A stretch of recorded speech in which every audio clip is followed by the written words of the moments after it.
Eh bien salut tout le monde, j'espère que vous allez bien. On se retrouve aujourd'hui pour la première vidéo d'une série de 3 vlogs en Islande. Je suis très heureux de pouvoir vous présenter ce magnifique pays où j'ai eu la chance d'aller fin août avec des températures raisonnables. Alors petite remise en contexte, on est arrivé à l'aéroport international très tard la nuit et on a donc dû passer la première nuit à l'hôtel pour revenir le lendemain chercher la voiture de location. Et c'est comme ça qu'on se retrouve ici en Islande, on est à l'aéroport de Keflavik. J'espère que vous allez bien, on se retrouve pour un nouveau vlog sur cette chaîne. On en fait souvent, ici donc on est en Islande, on est actuellement pas très loin de la capitale Reykjavik. Je sais pas encore combien de vidéos je vais vous faire sur le pays. Ce qui est sûr en tout cas, c'est que je suis très heureux d'être ici et j'espère que je vais vous partager toute cette joie d'être dans ce pays qui brille par ses ressources naturelles. On vient pas en Islande pour des gros parcs d'attractions ou des gros buildings, non. On vient ici pour la nature, des geysers, des volcans, des sources chaudes, bref, vous verrez tout ça dans cette série de vidéos et j'espère que vous serez avec moi tout au long. Et maintenant, c'est parti!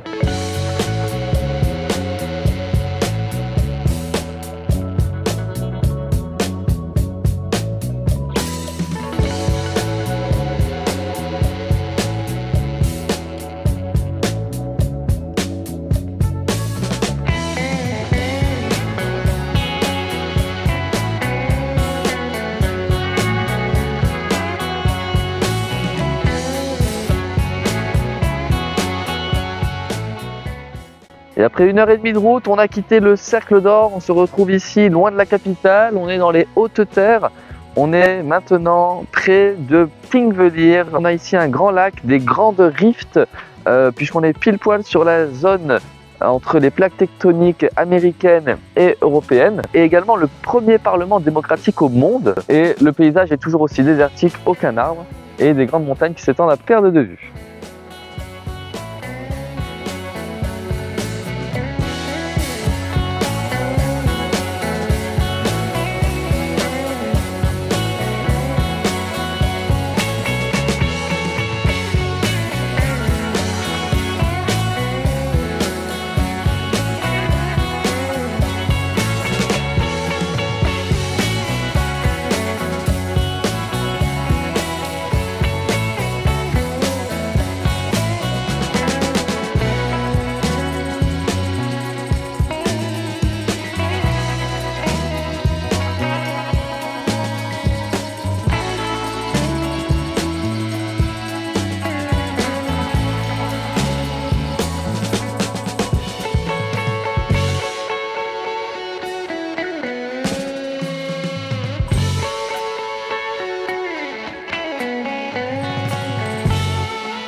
Et on se retrouve toujours donc dans cette réserve, le parc national de Thingvellir, d'ailleurs classé au patrimoine mondial de l'UNESCO depuis 2004. Alors juste ici, on se retrouve dans la maison d'été du Premier ministre d'Islande, qui a été construite en 1930. Bon, à l'origine, il n'y avait que 3 bâtiments, ils en ont rajouté 2 ensuite. Et derrière moi, une des premières églises d'Islande.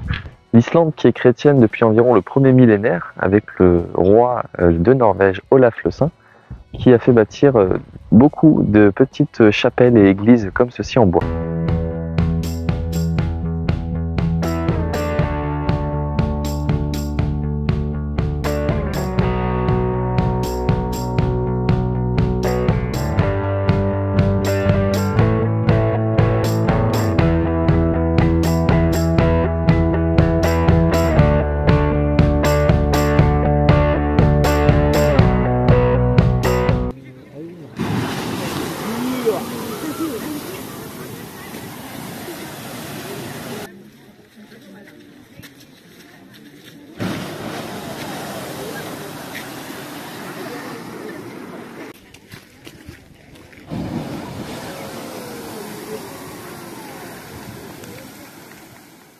J'espère que la visite du parc national vous a plu. On se retrouve directement dans le parc des geysers cette fois-ci. Il y a 2 grands geysers principalement ici, le Geysir qui a donné son nom au phénomène qu'on peut retrouver partout dans le monde, et le Strokos juste ici, qui est donc un geyser qui peut aller environ toutes les 5 à 10 minutes pour sa force de frappe. Il monte environ à 15-20 mètres, tout dépend, des fois il peut aller beaucoup moins haut. L'eau ici est à 100 degrés, c'est pour ça que l'eau est en perpétuelle évaporation. Comme vous pouvez le voir un peu partout, il y a des fumerolles qui se dégagent et c'est une zone géothermique. De toute façon, l'Islande, c'est très connu, a sa principale source d'énergie qui ne vient non pas de centrales nucléaires ou d'éoliennes ou de panneaux solaires, mais bien de la géothermie. Ils utilisent des sources chaudes avec des turbines et ça produit l'électricité pour tout le pays. Et juste après le Strokor que nous venons de voir, nous nous retrouvons cette fois-ci devant le plus iconique des geysers, même si malheureusement aujourd'hui il est un peu endormi, le Geysir. Et effectivement, voilà, aujourd'hui il crache entre 2 à 3 fois par jour, et pas forcément aux horaires les plus faciles pour pouvoir le voir. Et sinon, autour de nous, un paysage assez particulier qui nous offre des terres colorées. Tout ça, c'est le résultat d'une activité volcanique et de minéraux qui se mélangent à la terre. Et je vous épargne les odeurs de soupe, à savoir l'œuf pourri.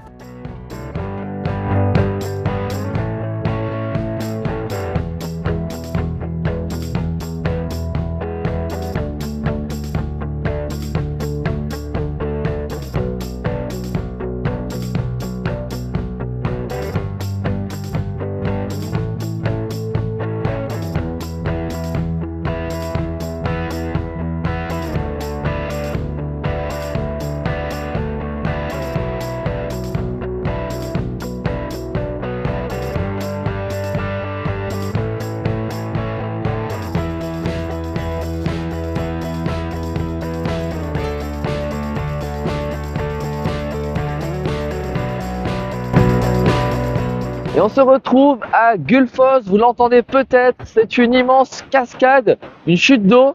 Alors ici on a un débit de 130 mètres cubes d'eau par seconde, c'est immense. Au début il devait y avoir une centrale géothermique, il y avait un projet au début du XXe siècle qui finalement a été abandonné pour que le site soit préservé, notamment pour les particuliers et nous les touristes. Comme vous pouvez le voir, une magnifique cascade avec plusieurs cataractes sur plusieurs étages. Et aujourd'hui, bon, le temps n'est pas trop avec nous, comme vous pouvez voir, il pleut, il y a beaucoup de brume. Et vous voyez par contre l'eau qui remonte avec cet effet aspiré par les vents. C'est magnifique et on va aller la voir depuis le bas, avec le petit promontoire juste ici.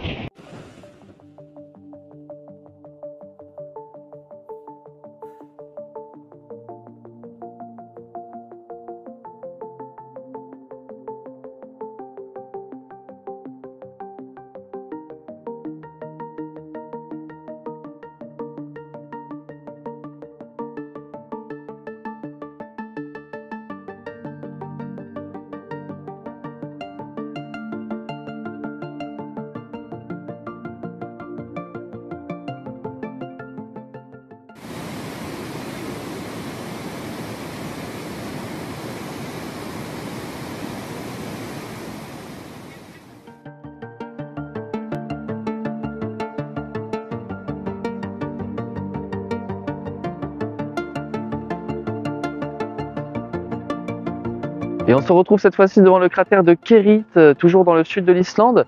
Alors, il a 6500 ans, donc il est assez vieux aujourd'hui, il est éteint. C'est un bouchon qui s'est formé en son centre, que vous pouvez voir ici avec un magnifique lac turquoise. Le cratère qui va jusqu'à 55 mètres de profondeur, c'est très profond. Le sol rouge, la terre volcanique qu'on peut d'ailleurs retrouver chez nous en France, par exemple à La Réunion ou en Auvergne.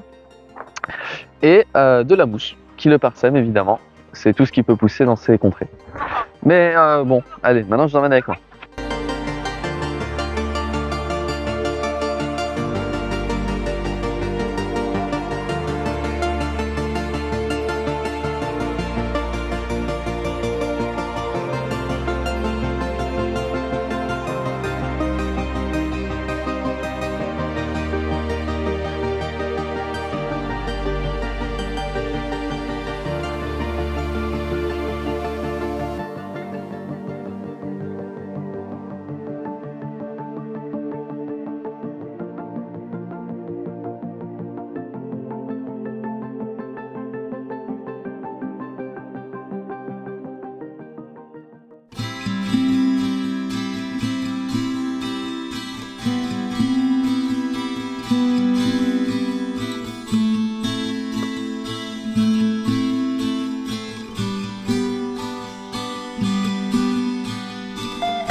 Et deuxième jour, on se retrouve devant le Selgiant Falls, une grande cascade de 65 mètres de haut située au pied de l'Eyjafjallajökull, ce grand volcan donc, qui avait fait parler de lui en 2010 puisqu'il avait empêché tout le trafic aérien. Donc l'Eyjafjallajökull qui est situé plus haut, qu'on ne peut pas voir évidemment puisqu'on est à sa base. Et ici cette magnifique cascade avec un très fort débit, on est en plein été donc forcément les glaciers fondent, ce qui fait que le débit est assez fort. Autour de nous, je vous montrerai ça plus tard, un paysage désertique avec au loin les îles de Yamey. Et on va se rapprocher pour voir ça de plus près.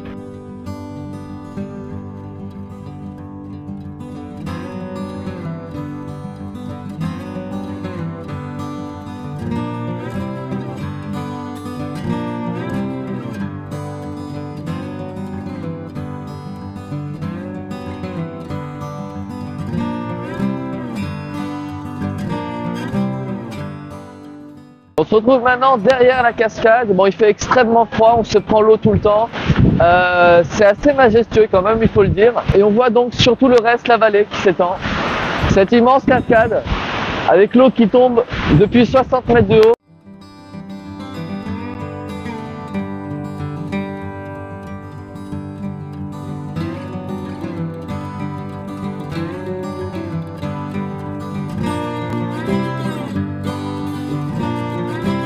Et nous voici, voilà, comme annoncé devant l'Eyjafjallajökull, le volcan qui se dresse face à nous avec son glacier. On est effectivement à 1661 mètres au sommet, donc il y a de la neige. Ce volcan, s'il n'est pas le plus grand d'Islande, il est même très petit à vrai dire, il fait partie des plus renommés pour son désastre en 2010.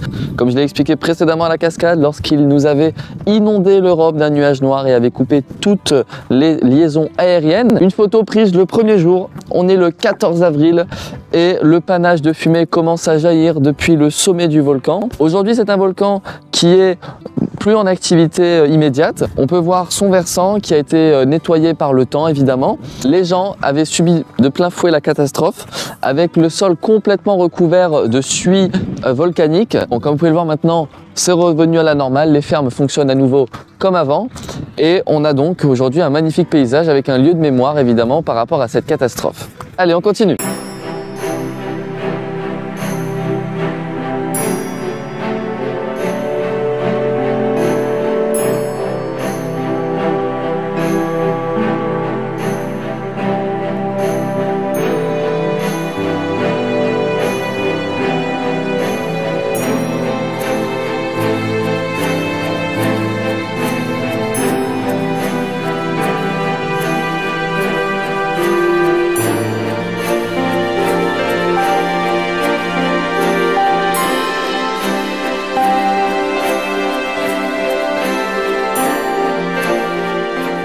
Et nous nous retrouvons maintenant à Skogafoss, une des plus belles chutes de la région. Alors ici on est face à une chute qui fait 61 mètres de haut. C'est un tout petit peu moins que celle qu'on a vue juste avant. Mais bon, ici on quitte une cascade pour en retrouver une autre, vous l'aurez compris. Et on va aller sur le point d'observation juste en haut qui nous offrira également un beau panorama à la fois sur l'amont de la rivière et également sur la mer un peu plus loin. Et ici on est donc sur la dernière des 20 cascades qui constituent la rivière Skoga qui viennent directement du volcan, toujours le même, l'Eyjafjallajökull. Allez, on y va.